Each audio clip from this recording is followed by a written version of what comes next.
বন্ধুরা, মাইথোলজি স্পেয়ারে আপনাদের সুস্বাগতম। আজ আমি সম্পূর্ণ নতুন একটি কাহিনী আপনাদের সামনে তুলে ধরব। তবে এটি কাহিনী নয়, সত্য ঘটনা। আমরা সবাই জানি পৃথিবী যখন সূর্য ও চাঁদের মাঝখানে আসে তখন চাঁদকে দেখা যায় না, তাকে চন্দ্রগ্রহণ বলে। কিন্তু আগেকার দিনে চন্দ্রগ্রহণ মানেই ভয় এবং কুসংস্কার।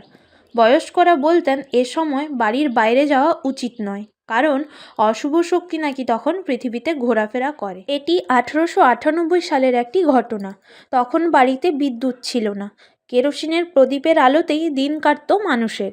সন্ধ্যা নামতেই গ্রাম অন্ধকারে ডুবে যেত। সেই বছরের শীতকাল, জানুয়ারি মাসের মাঝামাঝি সময়।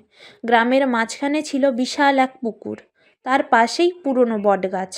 গ্রামের লোকেরা বলতো ওই গাছটা নাকি অলৌকিক, রাতে কেউ সেখানে একা যায় না। ওই পুকুর আর বটগাছকে ঘিরেই ঘটেছিল ঘটনাগুলো। সেদিন রাতটা ছিল গ্রহণের, আকাশ ধোঁয়াটে, গ্রাম জুড়ে নিস্তব্ধতা। কেবল কুকুরের গা ছমছমে ডাকে মনে হচ্ছিল যেন কিছু একটা ঘটতে চলেছে। গ্রামেরই বাসিন্দা জগন্নাথ সিংহ, বয়স 40, ওই গ্রামেরই জমিদার ছিলেন। বেশ সাহসী এবং কুসংস্কারে বিশ্বাস করেন না। তিনি প্রায়ই বলতেন ভূত প্রেত বলে কিছু নেই, সব বাজে কথা। চন্দ্রগ্রহণের রাতে জগন্নাথ তাঁর সঙ্গীদের চ্যালেঞ্জ করলেন। বললেন, আজ রাতেই আমি পুকুরের ধারে গিয়ে প্রমাণ করব ওই বট গাছ আর পুকুর নিয়ে যা যা কথা বলা হয় সব মিথ্যে। রাত তখন প্রায় 10:30।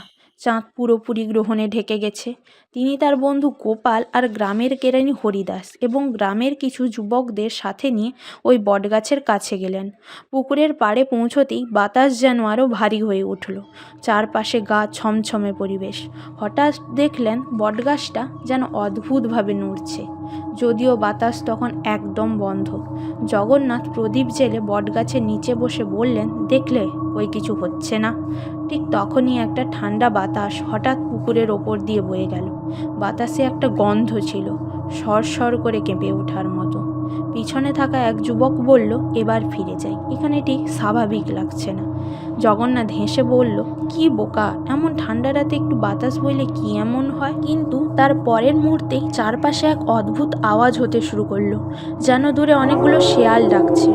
গাছের ডালপালাগুলো অস্বাভাবিকভাবে কাঁপতে লাগলো।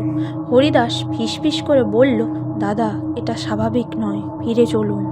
ঠিক তখনই পুকুরের জল থেকে একটা ভয়ঙ্কর আওয়াজ এলো, জল যেন ফুঁসে উঠছে। সবাই দেখলো পুকুরের মাঝখানে ছোট্ট একটা ঢেউ, আর তার মাঝে একটা সাদা পোশাক পরা অবয়ব। জগন্নাথ এগিয়ে গেলেন, বললেন, কে কে ওখানে, কে আছে? কোনো জবাব নেই। অবয়বটা ধীরে ধীরে পাড়ের দিকে আসতে লাগলো। তার মুখ দেখা যাচ্ছিল না, কিন্তু হঠাৎ একটা অদ্ভুত শীতল শব্দে জিজ্ঞেস করলো, তোমরা কেন এসেছো? সবাই এক লাফে সরে গেল। কিন্তু জগন্নাথ সেই অবয়বটার সামনে গিয়ে বললেন, তুমি কে, এখানে কি করছো?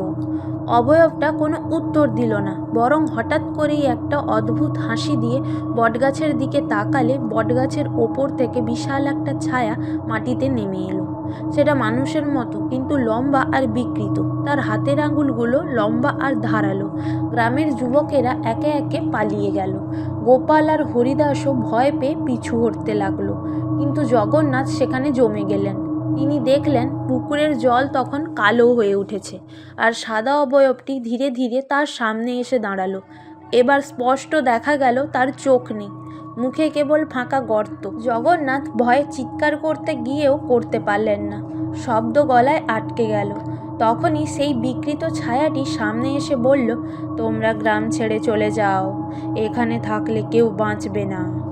সাথে সাথে একটা বিকট আওয়াজ হলো, আর জগন্নাথ মাটিতে পড়ে গেলেন। তার বন্ধুরা দৌড়ে এসে তাকে টেনে নিয়ে গেল।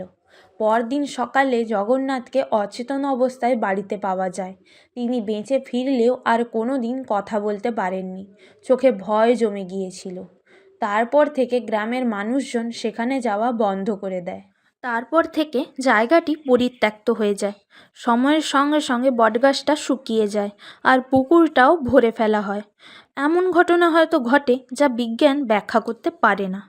এই গল্পের নাম চন্দ্রগ্রহণের রাত। আশা করি আপনাদের এই গল্পটি ভালো লেগেছে। ভালো লেগে থাকলে মাইথোলজি স্পেয়ারকে অবশ্যই লাইক এবং সাবস্ক্রাইব করবেন। আবার দেখা হচ্ছে নতুন কোনো কাহিনীতে। নমস্কার, ভালো থাকুন এবং সবাইকে ভালো রাখুন।